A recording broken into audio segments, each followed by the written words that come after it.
Sur ce, je vous passe la parole à quelques minutes avant la fin de la séance. Oui, Hassan.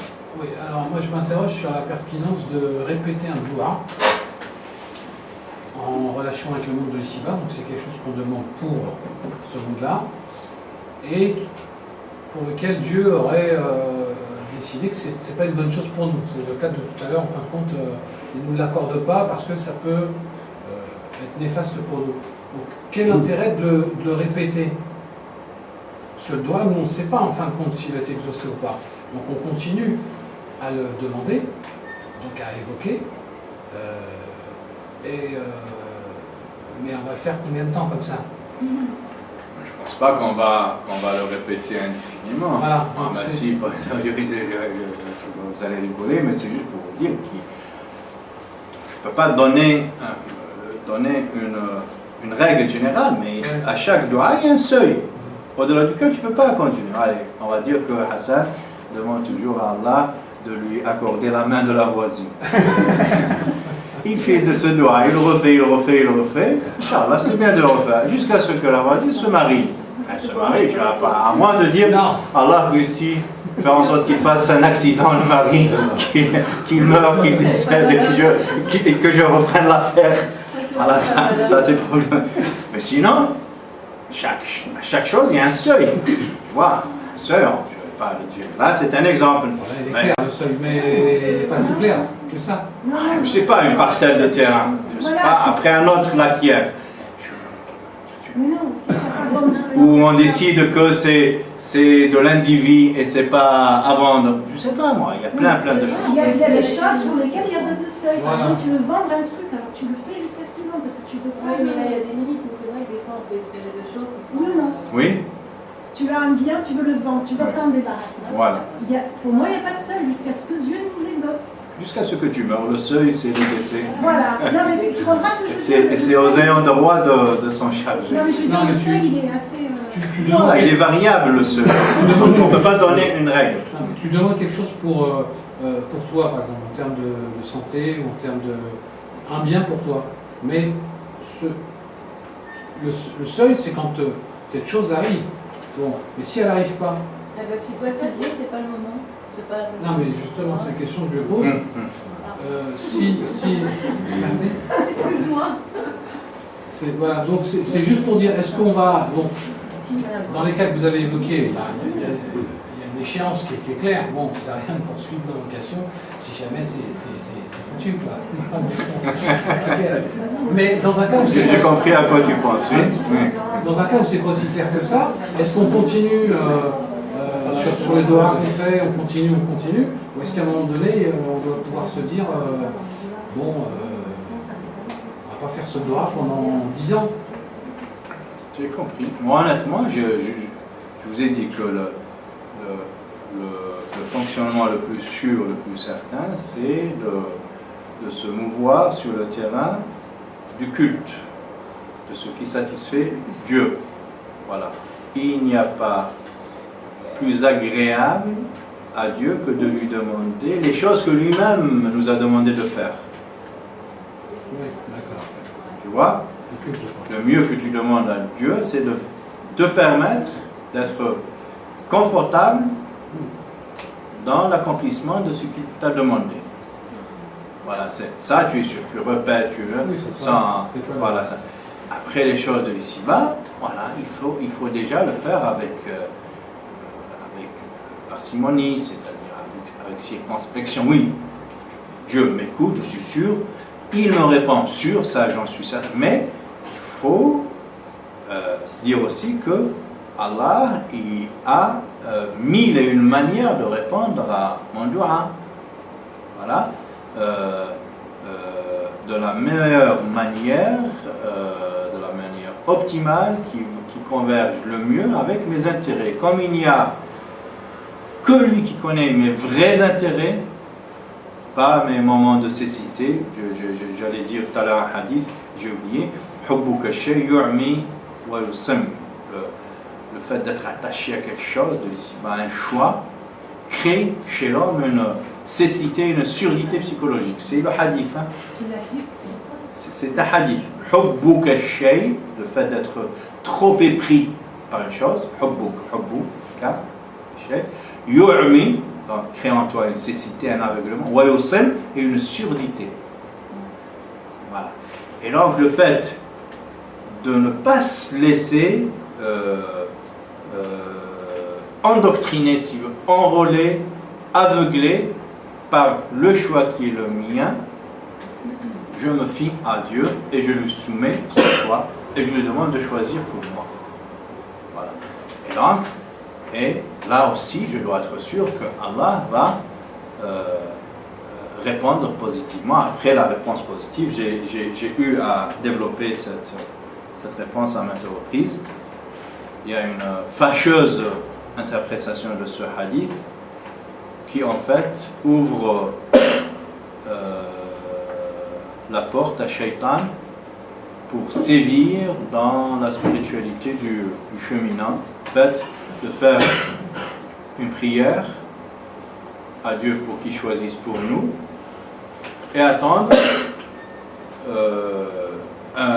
un battement du cœur, n'est-ce pas, quasiment matériel, qui va pencher dans un sens ou dans un autre. C'est très problématique de voir la prière de l'istikhara comme telle. C'est gravissime, c'est un haut lieu de dépravation. C'est une souricière, c'est un guet-apens utilisé par Shaitan pour assommer les serviteurs de Dieu. Parce que le cœur, je fais le salat istikhara et Shaitan vient souffler très fort dans la braise de mes patients, n'est-ce pas, pour m'orienter dans un sens. Quel est le critérium qui me permet de dire que c'est Shaitan ou que c'est Allah? Vous voyez? Donc ce sentimentalisme, le fait de faire confiance à cet excès de sentimentalisme, c'est gravissime. Moi je le comprends, je l'ai toujours compris, cérébralement, très intellectuellement. Tu demandes à Dieu de choisir pour toi et Dieu ne te prive pas de lumière, il te fait croiser une personne qui va te renseigner un peu plus sur ton choix, une personne mieux avertie. Donc ça reste toujours dans le raisonnable, dans l'humain, mais pas des choses extraordinaires qui vont surgir, une prémonition, un songe, un rêve qui viendrait éventuellement te pousser vers tu fais ça, ne fais pas ça. C'est la chose la plus préjudiciable que puisse commettre un cheminant vers Dieu. Non, tu fais un doigt dans ce sens pour que Dieu choisisse pour toi et Dieu va t'éclairer à travers de nouvelles situations en mettant à ta disposition de nouveaux éléments, n'est-ce pas? Un témoignage, tu tombes sur une fiche technique, les plus et les moins d'un produit, pas forcément sur internet, les plus ou moins, c'est-à-dire que tu retrouves chez quelqu'un d'expérimenté qui est passé par là. Je ne sais pas si vous... Voilà. Et donc il faut que le résultat reste toujours en lien étroit avec l'entendement, avec cette intelligence que Allah nous a donnée. Il est impensable que Allah te dote de cette clairvoyance, de cette intelligence, et ensuite il te renvoie vers les rêves, vers la superstition, vers le coup de cœur, donc vers la séduction en fait. Normalement, tu dois rester toujours dans l'argumentation, dans la démonstration, et pas tomber sous le charme de la séduction, le coup du cœur. Le coup du cœur, c'est tomber sous le joug de l'émerveillement, n'est-ce pas? Voilà. Donc, on reste toujours la tête bien portée sur les épaules et faire le bon usage de l'intelligence que Allah nous a donnée. Il faut juste faire confiance à Dieu pour qu'il nous donne le maximum de lumière, de preuves, d'arguments, de manière à mieux élaborer notre choix. Mais justement, sur la pédagogie de la Salat Istikhara, ils disent bien, vous faites confiance en Dieu. Et n'hésitez pas à demander aux sages, aux gens qui sont les plus avertis, enfin, de conseils. Bon, Bien sûr. voilà. Et une deuxième chose, quand tu parles du rêve, il y a des rêves qui sont de mensonges. Mais comme tu dis, on ne sait pas si c'est une inspiration divine ou un... Voilà. Donc il faut c'est ce que tu veux dire, il faut s'en débarquer.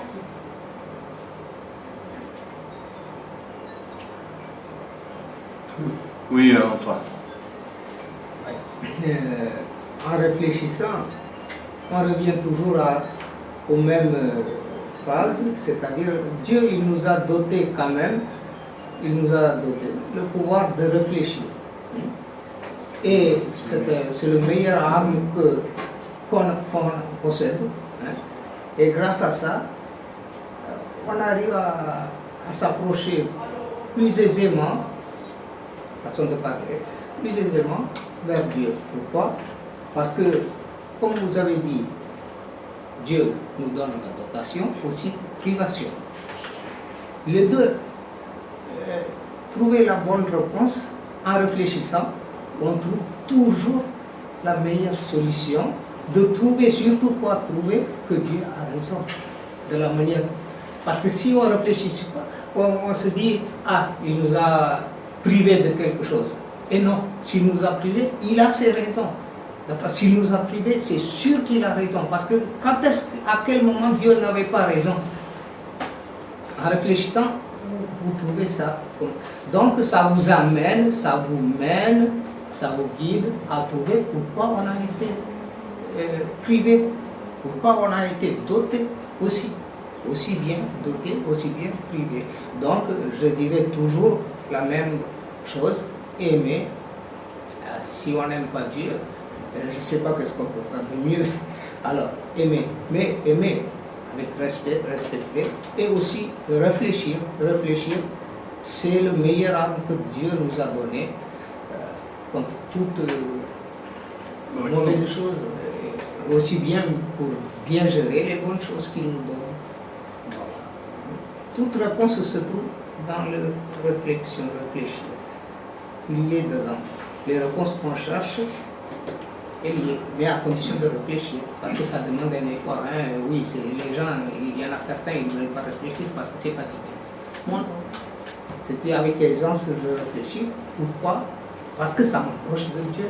Donc, le fait que Gérard de mettre le doigt sur ça, parfois, c'est même pas par paresse, par fainéantise. Les gens, très souvent, ne veulent pas réfléchir parce qu'ils jugent, et ça c'est important, je l'ai dit, hein, je le redis, parce qu'ils jugent que réfléchir ne peut pas s'accommoder avec cheminer.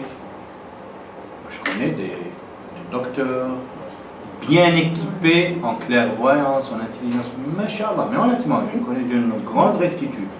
Mais ils ne réfléchissent pas par choix. C'est pas par incapacité, pas par paresse, parce que par ailleurs, ils réfléchissent lorsqu'il s'agit de gérer leur projet ici-bas. Ils sont dans l'efficacité, ils sont brillants, brillantissimes.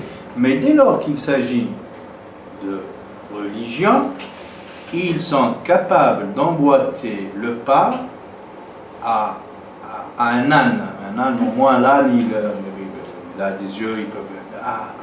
à des imbéciles, à des sons, honnêtement.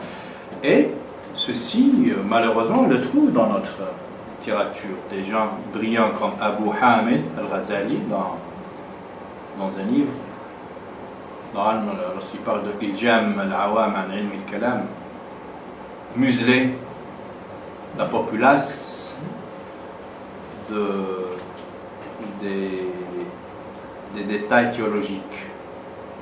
L'ijam, c'est le museau, la muselière.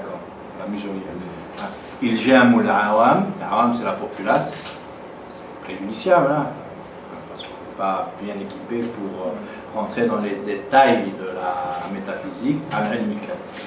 Je pense que c'est dans ce livre-là qui nous parle justement, qui nous donne cette image, à mon sens, désolante, déconcertante. Il dit,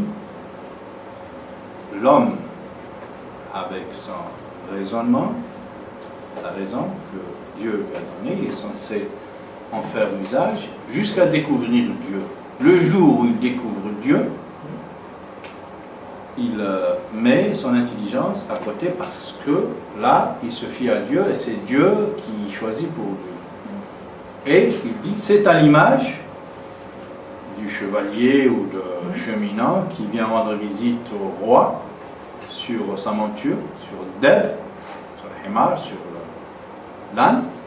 L'âne, c'est déjà l'image, l'âne, c'est la raison. Voilà. Le cheminant avec sa raison. Il cherche Dieu, lorsqu'il trouve Dieu, il laisse la raison à l'extérieur du royaume de Dieu, comme le bédouin qui vient de loin rendre visite au sultan, au roi. Dès lors qu'il arrive au château, le sultan ne va pas entrer dans le château avec son âne. Il laisse son âne à l'extérieur et rentre, pénètre le château seul, en laissant l'âne, donc la raison, l'âne, déjà le parallèle est problématique. Donc il laisse l'âne à l'extérieur du royaume de Dieu, donc de la citadelle du roi, et il pénètre seul. Et beaucoup de gens, Antoine, réfléchissent comme ça. C'est pas par incapacité de réfléchir. Par ailleurs, ils réfléchissent, mais ils assument, c'est un choix qu'ils assument en pensant que lorsqu'on chemine vers Dieu, on est censé fendre dans la lettre des textes et ne pas faire le moindre usage de cette raison.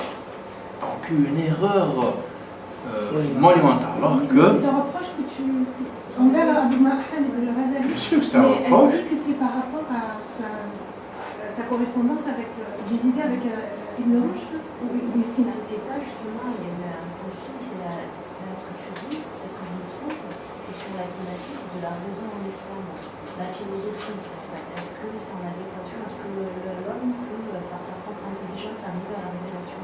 Est-ce que c'est pas dans ce conflit où il y a eu 2 livres qui ont été écrits et c'était à Abbas, il me semble, qui avait fait une réponse à Al-Ghazali par rapport à ses propos, il disait que la raison n'était pas, en fait, l'homme ne peut pas arriver à la révélation par sa propre raison. Oui, il le dit à Mohammed Ghazali. Oui, vraisemblablement, c'est dans la ferveur de l'adversité qu'il ait pu proférer ce genre. Très souvent, c'est dans la dispute, dans la querelle, dans l'adversité que les gens lâchent des mots comme ça. Alors, oui, il a écrit Tahafut al-Falasifa pour critiquer Ibn Rushd. Tahafut, c'est les contradictions, on va dire, mortelles des philosophes. Voilà, et il critique, entre autres, Ibn Rushd d'Averroès et Avicenne. C'est Abu Hamid qui critique, pour leur dire que le cheminement le plus sûr, c'est le cheminement par la gnose, par le cœur, al-irfan. Voilà, c'est la connaissance qui nous vient de l'intérieur.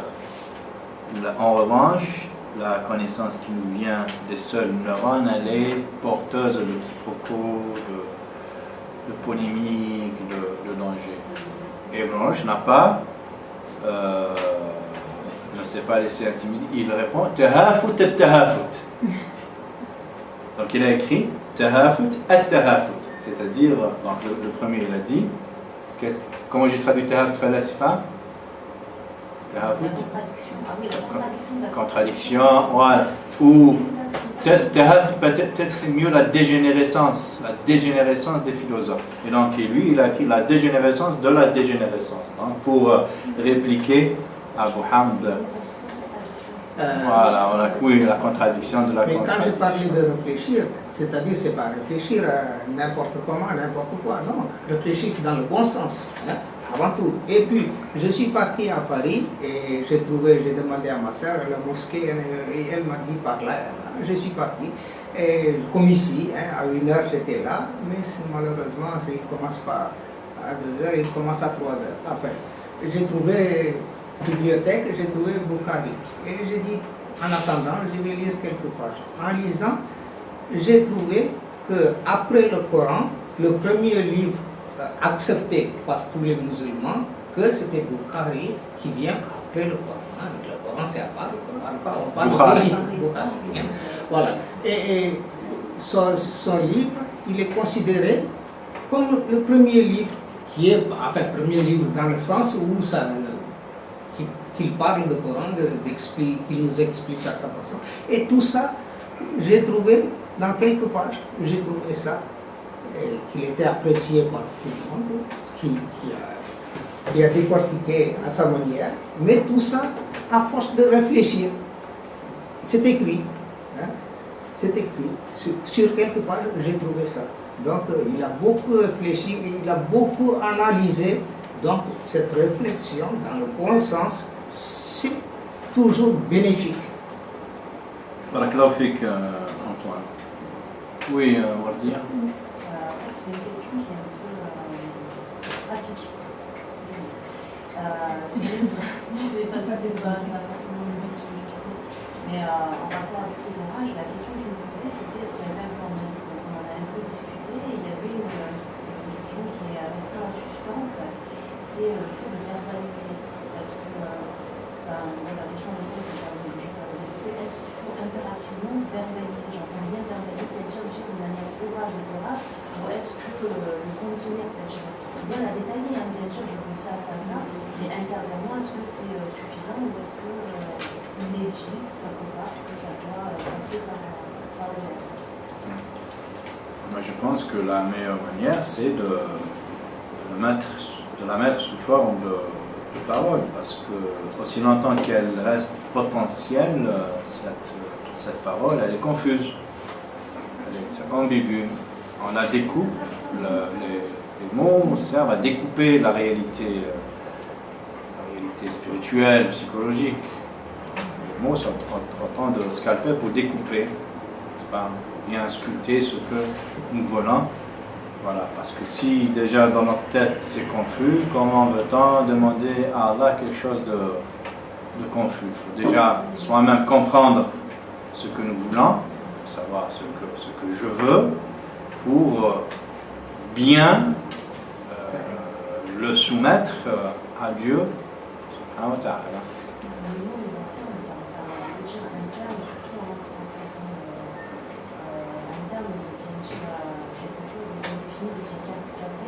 Tu veux dire, ça appauvrit le doigt? Après, il y a des doigts, justement, prophétiques qui sont qualifiés de jawami al-kalim et qui sont à même, justement, de nous offrir un panel très ouvert de demandes à travers 2-3 phrases.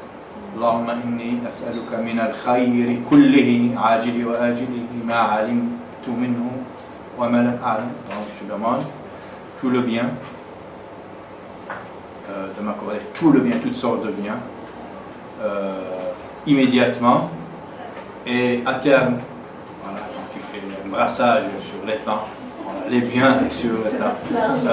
Ce que je connais et ce que je méconnais, parce que pour le moment, à l'instant T, parce que moi je suis le produit de ma trajectoire, de ma formation, de mon instruction. Il se peut que le bien que je perçoive sont toutes limitées. Et moi je ne veux pas réduire le dua à la petite limite de mon savoir, non. Je veux le bien, pas vu par moi, mais vu par toi. Voilà, c'est plus grand, c'est plus... Et le shar kif. وأعوذ بك من الشر كله عاجله وآجله. Char, c'est le mal, tout ce qui est préjudice, tout ce qui est mauvais, ce qui est faux. Voilà aussi immédiatement et long terme, moyen, court, long terme. أعوذ بك من الشر كله عاجله وآجله ما علمت منه وما لم أعلم. Ce que je connais et ce que je méconnais aussi. Il y a plein de du'a comme ça, qualifiés de jawami' al-kalim, donc des paroles synthétiques qui font la synthèse de tout le bien et on demande à Allah de réaliser pour nous ce bien. Et la synthèse du mal est demander à Dieu de nous éloigner et d'éloigner de nous ce mal. Aussi la forme de comment demander. La forme aussi, c'est très important. J'ai oublié de dire, normalement j'étais censé le dire au début, on a terminé sur ça. Au début, j'ai dit la grammaire du contexte, mais je ne suis pas allé jusqu'au bout. Allah dit وَإِذَا سَأَلَكَ عِبَادِي عَنِّي, il la place après وَلَعَلَّكُمْ تَشْكُرُونَ. Ça a fait dire aux ulama qu'avant d'entamer d'une manière grossière et brutale le dua, donne-moi Dieu, donne-moi, il est agréable à Dieu de commencer par un remerciement, une louange, par louanger Dieu. Inna alhamdulillah, nahmaduhu, nasta'inu, nastaghfiruh. Faire la prière sur le prophète alayhi salam. Après on fait le dua, d'où l'emplacement de ce dua juste après le shukr.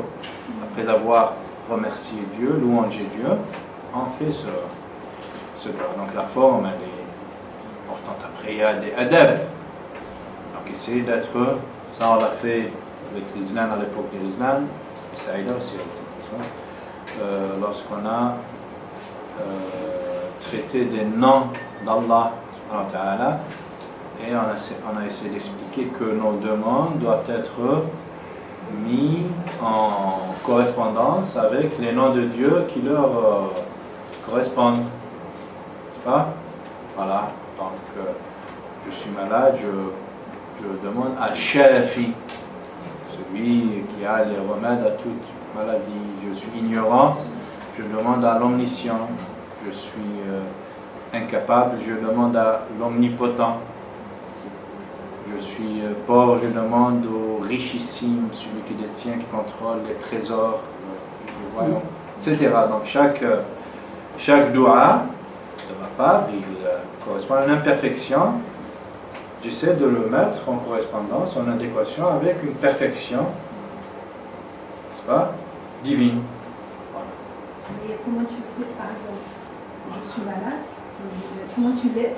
Donne-moi un exemple de Par exemple, il y a un dua dans la maladie. Allahumma ashfi wa anta shafi, la shifa'a illa shifa'uk,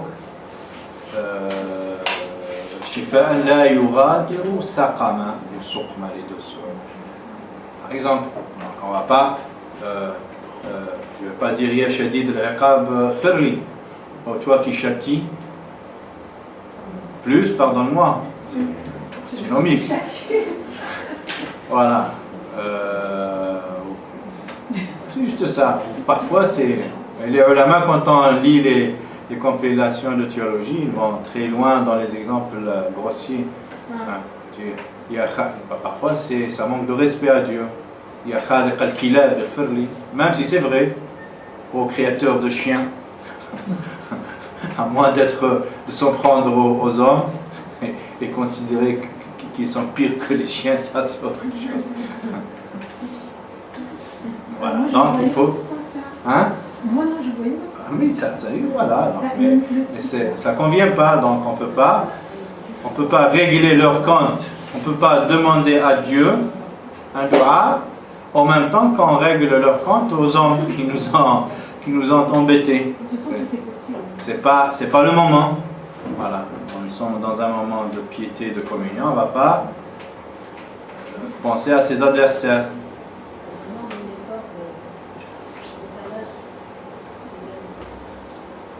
Un moment de concentration. Barakallahu fikoum. Charles, allez, tu as révisé si tu veux le reporter, je te laisse reporter. Ah, tu as révisé. Marhaban, bismillah, tu vas. سبحان ربك رب العزة عما يصفون وسلام على المرسلين والحمد لله رب العالمين